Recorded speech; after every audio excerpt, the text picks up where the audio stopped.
Gimana kabarnya Ananda yang solih dan soliha? Semoga selalu sehat dan semangat ya untuk menuntut ilmunya. Sebelum kita melanjutkan kegiatan pembelajaran kita pada hari ini, alangkah baiknya kita membaca doa belajar dulu nih di hati masing-masing. Berdoa dimulai.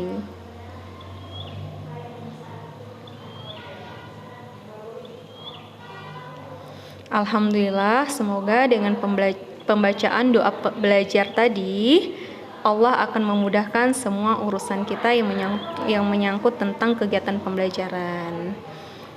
Hari ini kita akan mempelajari tentang bab 1, perumusan dan penetapan Pancasila sebagai dasar negara. Baiklah teman-teman, hari ini kita akan membahas tentang bagaimana sejarah perumusan Pancasila sebagai dasar negara. Ananda yang solih dan soliha, pasti kalian semua sudah tahu ya. Gambar di atas adalah namanya gambar Gedung Pancasila. Nah, gedung ini dulunya digunakan sebagai tempat proses berlangsungnya perumusan dasar negara.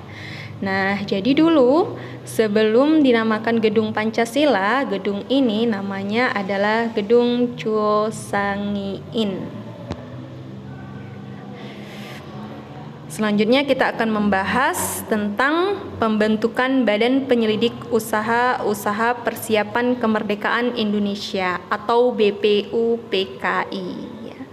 Yang pertama kita harus tahu dulu nih teman-teman, bahwa ada satu organisasi yang bertugas untuk mengurusi proses Indonesia Merdeka, yaitu adalah organisasi BPUPKI.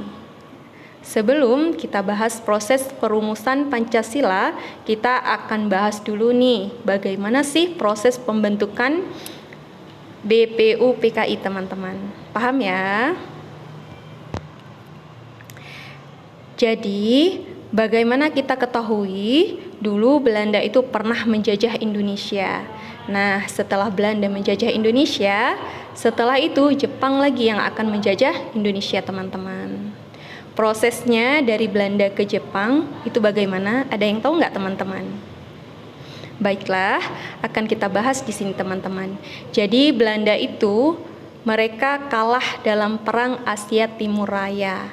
Nah, karena kekalahan Belanda, mereka harus menyerahkan daerah kekuasaannya kepada Jepang pada saat itu.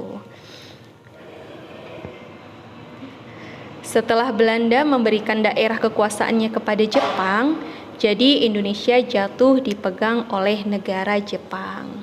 Nah, akibat dari kedudukan Jepang di Indonesia, Indonesia itu mengalami begitu banyak penderitaan yang dialami oleh masyarakat Indonesia.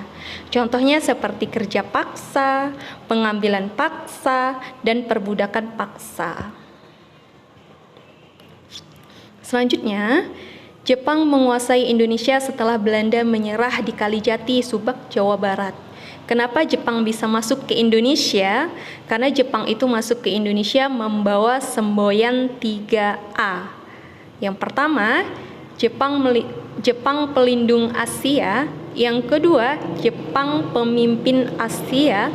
Yang ketiga, Jepang cahaya Asia. Itu digunakan untuk menarik simpati bangsa Indonesia. Dan pada saat itu kita berpikir bahwa Jepang dengan Indonesia itu sama-sama berasal dari benua Asia. Jadi istilahnya kita itu masih bersaudara. Dan masyarakat Indonesia berpikir tidak mungkin Jepang akan memperlakukan kita sama seperti Belanda memperlakukan kita.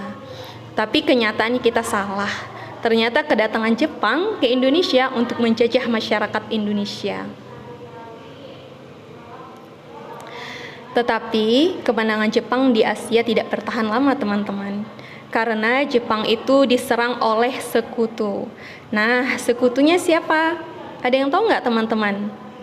Sekutunya adalah negara Amerika, Inggris, dan Belanda. Karena kemenangan Jepang di Asia itu tidak bertahan lama, jadi Jepang itu harus mengembalikan daerah kekuasaannya kepada sekutu pada saat itu, satu persatu. Karena kondisi Jepang pada saat itu sedang terhimpit ya pada tanggal 1 Maret, Jepang mengumumkan akan pembentukan Dokuritsu Junbi Kosakai atau BPUPKI.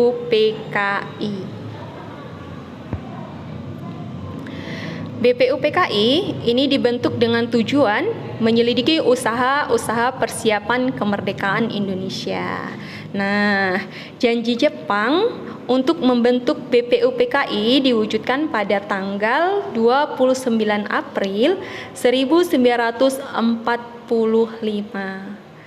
BPUPKI ini dilantik oleh Jepang. Kenapa ya?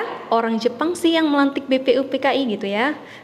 Karena BPUPKI ini merupakan badan buatan dari negara Jepang untuk membantu Indonesia mewujudkan kemerdekaannya ya. Ustazah akan bahas nih ya tentang berapa sih jumlah anggota BPUPKI, siapa ketuanya dan siapa wakilnya. Baiklah, Ustazah akan bahas. Jumlah anggota BPUPKI itu terdiri dari 69 orang. Dengan rinciannya, 62 orang berasal dari Indonesia dan 7 orang berasal dari negara Jepang. Ketua BPUPKI adalah Rajiman Widyo Diningrat. Itu berasal dari Indonesia. Wakilnya ada 2. Yang pertama ada yang berasal dari Indonesia dan yang kedua ada berasal dari Jepang. Wakil yang pertama yang berasal dari Indonesia itu Raden Panji Suroso. Sedangkan wakil yang kedua yang berasal dari Jepang namanya Ichi Bangase Yoshio ya.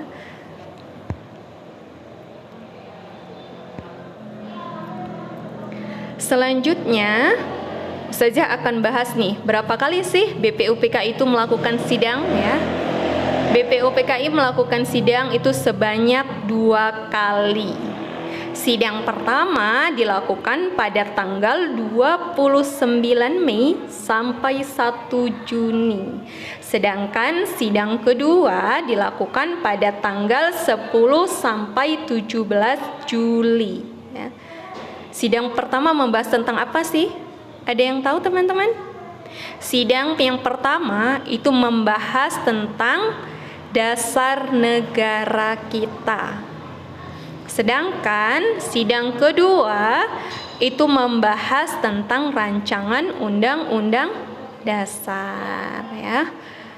Ustazah rasa cukup untuk materi hari ini. Untuk mengakhiri kegiatan pembelajaran kita pada hari ini, mari kita memperbanyak istighfar dan membaca doa kafaratul majelis.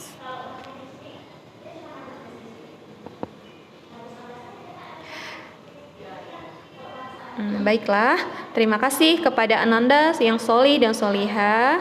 Semoga Allah mempermudahkan kita untuk pertemuan selanjutnya. Assalamualaikum warahmatullahi wabarakatuh.